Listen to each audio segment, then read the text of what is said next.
Double the roses, $20 more. 1-800-Flowers.com. Click the radio icon and enter the code HERD. So it's interesting. Through the years, when you think of the NFL and NBA, you think of the NBA as kind of the younger league. It's young kids. It's a lot of stars. I think that's a fair. I've been watching it for 40 years. NFL was, it's old. It's the Shield. It's corporate America. It's a little stodgy. The NBA was about player acquisition and free agency and shoes and stars and big personalities and unique games, and it's very interesting. The top 10 jersey sales for last year are in. NFL's top 10 jersey sales. 7 of the 10 are young kids. Mahomes, Lamar, Tua, Juju Smith-Schuster, Josh Jacobs, George Kittle, Josh Allen. They're like young. Brady's the old guy, and Russell and Aaron are middle-aged guys. But it's a bunch of stars. Most of them are very good on TikTok. I mean, George Kittle can be a pro wrestler. They're great on Instagram. And then you go to the NBA's top 10. Luka Doncic is the only one who's new and fresh. I'm not saying Giannis is old, but he's more in the Aaron Rodgers, Russell Wilson. It's LeBron, it's Curry, it's Durant, it's Anthony Davis, it's Dame, it's Kyrie, it's Westbrook. Great. I'm not saying they're great players. But it is funny if you said, who's got all the new, young, verbal stars, flash? It's actually the NFL. The NBA now is more the old vets, the old guys, the old heads, as they call them, the old heads. And it's just interesting. The NFL's done a nice job to make that March free agency. They'll never have the shoe deal of the NBA guys. But it is pretty interesting. The NFL's done a good job to let the players celebrate a little more, embrace their social media a little more. I think Roger Goodell gets beat up a lot. I get it, but I've been on this for years. I think he's a lot better than people think. He toes the line, but you don't hear him talking about Deshaun Watson. You see him supporting the players. NFL's done a good job. They have elevated a lot of these jersey sales now are kids. NFL's got all the kids. And with that, Nick Wright, co-host First Things First, is joining us live in New York City. All right, Deshaun Watson, generally, I think if you have a contract, you should play. But I said this morning, he's not going to get hurt if he sits out. He's not going to lose market value. He's not going to forget how to play. And the Texans, conversely, will be unwatchable. They could be 0-16. It'll hurt the equity. The owner will lose. Their merch sales will crash. I'm with him. Sit out. Get out of that cult. Your thoughts on it? I'm 1,000% with him. And I do typically lean a little more pro player historically than you do. But I think everyone sees Deshaun has been nothing but a great teammate, a great pro, a great Texan. And he's been rewarded by the worst run franchise in the NFL that just finds new creative ways to implode. And I feel badly for Texans fans. I used to live in Houston. A lot of them are really, really good people. They didn't ask for this, but Jack Easterby seems to have gotten the ear of the relatively new owner, Cal McNair, the late Bob McNair's son, to a degree that it looks like they're going to pick Easterby over Watson, which is just a wild statement to make.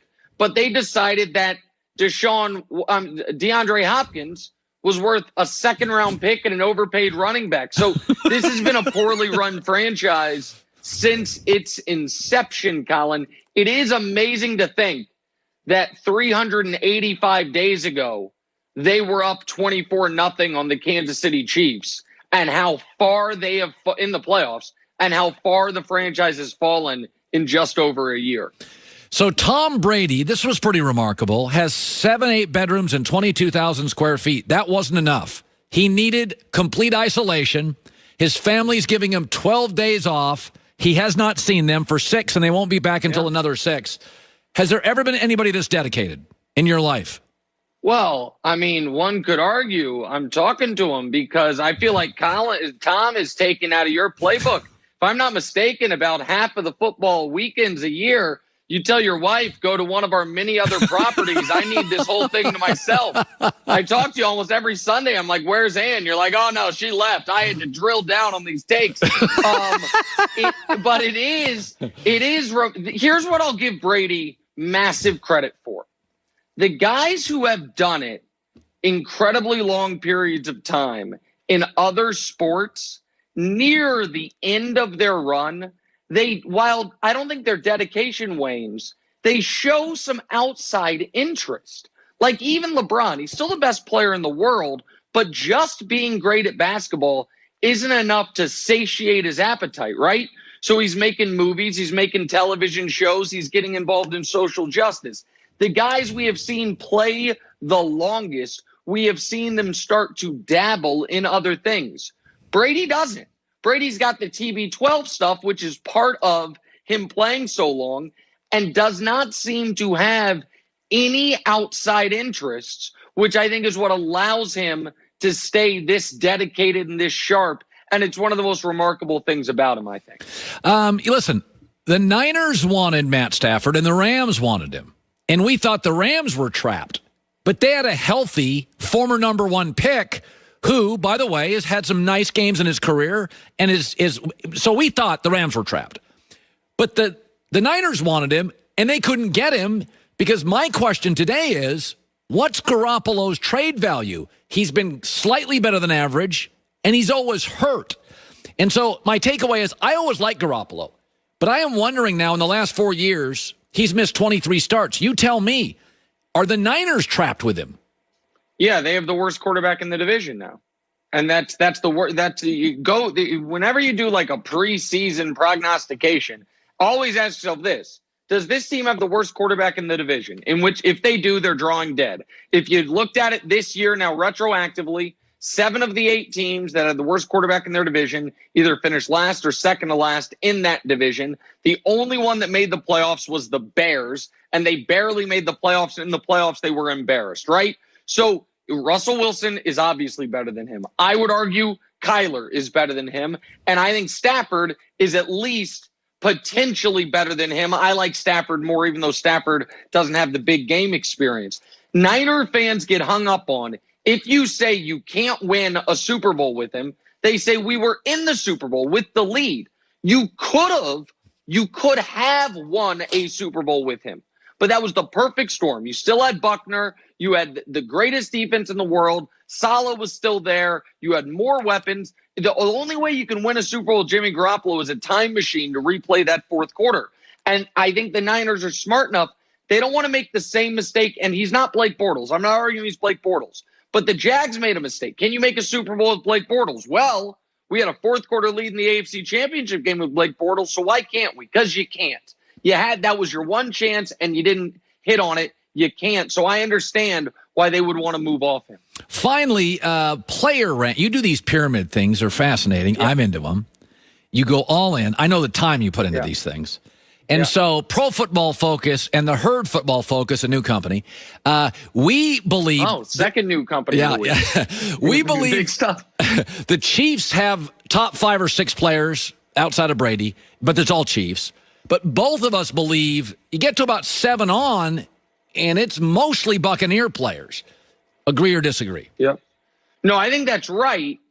But I think that once you're at the Super Bowl, I think depth is a touch overrated. And by that, I mean, you can argue that the way the Chiefs have built their team, being top heavy salary cap wise, having, a lot of stars, and then a bunch of role players with not a big middle class is incredibly risky because of the attrition of the season. But now you're in the Super Bowl. And obviously the big injury is no Eric Fisher. So Mike Rimmers moves to the left side. The last time Mike Rimmers played tackle in a Super Bowl, Von Miller had 2 strip sacks that flipped the game. So maybe that'll be the deciding factor.